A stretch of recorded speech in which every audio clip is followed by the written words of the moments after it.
Hi mommies and daddies, and welcome to our channel Munchkin Meals. Today we are going to start with something really yummy, and that is the beetroot and carrot puree.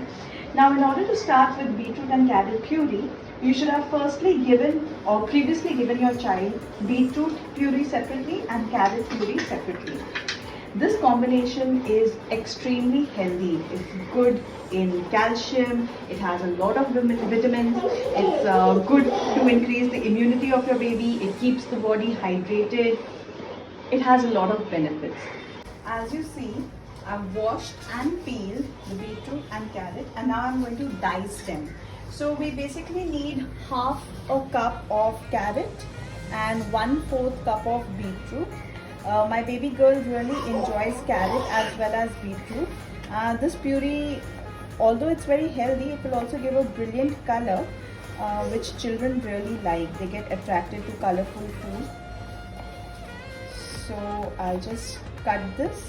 We have to make it into thin pieces so that it gets, I'm going to steam it. I love to steam the vegetable before pureeing them so it does not lose out on a lot of nutrients. So this is, my carrot is nearly done. I just need about half a cup of this, and then I'll quickly dice the beetroot. So while steaming or boiling beetroot, you must remember that it takes a long time to steam or to boil beetroot. So if you're doing it together, it's always advised, if you want it to be cooked at the same time, it's always advisable to start with the beetroot first and then add in the carrot. So this is what I'm going to do. Let me just dice it into really small pieces, really thin pieces. Go for the thinnest slice that you can cut. This will help to steam it real quick. So I've cut it in this length, and now I'm going to dice.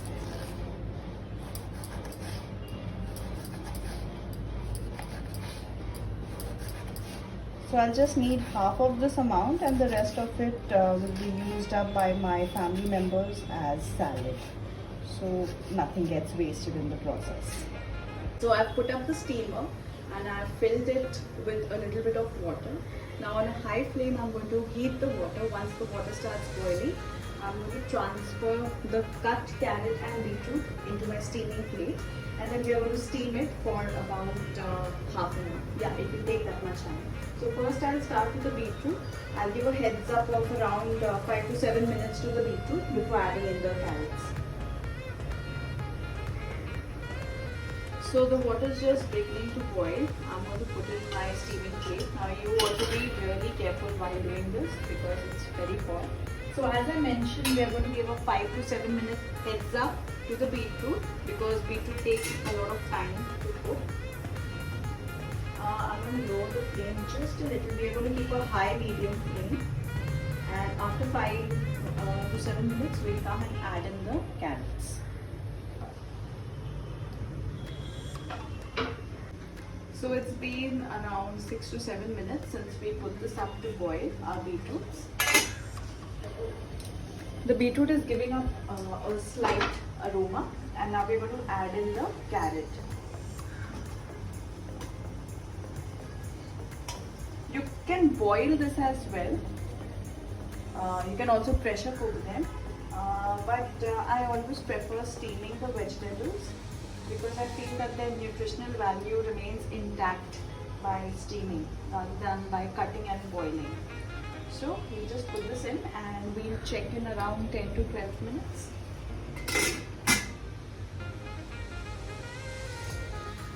It's been around 10 to 12 minutes since we put in the carrots, and now let's check whether it's cooked or not. So the best way to do it is flick it with a fork, and if it goes easily in, that means it's all done. So this was a really thick slice of carrot and it is done. Let's check the beetroot. The beets are also done, but I think I'll let it be for another 2 minutes or so, just for my satisfaction. So I'll lower the flame and let it cook for around a minute more.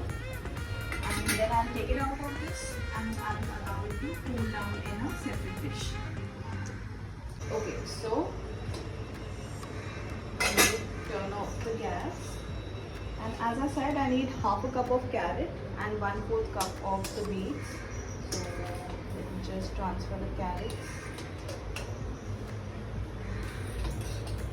I'm going to allow this to cool and then we're going to puree it. It's always better to let the vegetable cool down before putting it into a mixing jar. So these are the carrots that I need. The rest of it we'll have as salad or something. And now it's time to put in the beets. My daughter prefers carrots to beets. That's the reason I've used less beets. You can also make it half and half. Yeah, so this is the beet that I need. Yeah, that's it. So I'm going to allow this to cool for some time and then we are going to transfer this into a mixing jar.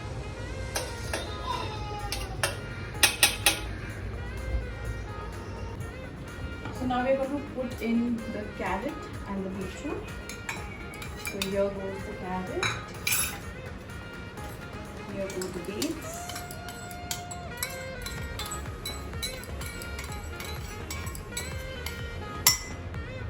Now we're going to add just a little bit of water.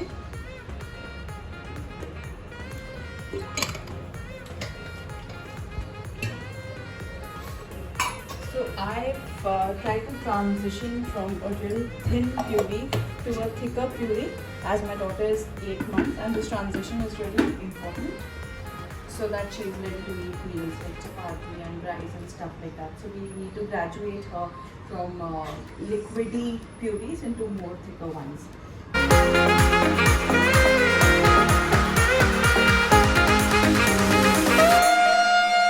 For those babies who've already got a few teeth, like 2 teeth, this was fine. This consistency would have been okay.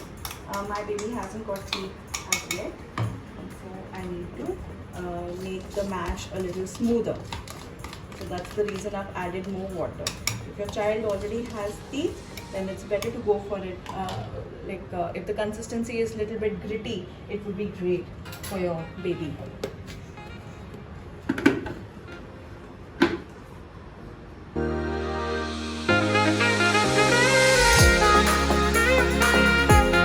Feel that you need more, then you can add some more.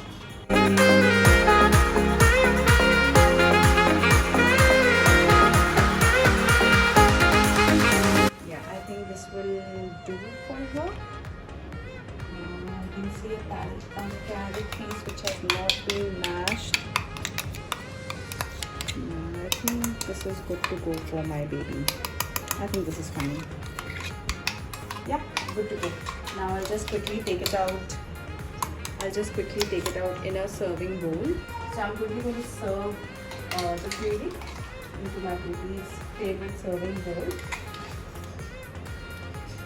And I'm serving this to her as her dinner. So once my baby was 8, the pediatrician recommended us to have for us to give her 3 meals a day. So she has breakfast, lunch and dinner. So for dinner we try to serve her vegetable puree, as these are light on the tongue. I don't think she'll eat more than that, but just in case. Yeah, that was her. She's getting impatient. It's her dinner time. Okay, now let us see how well she takes to it.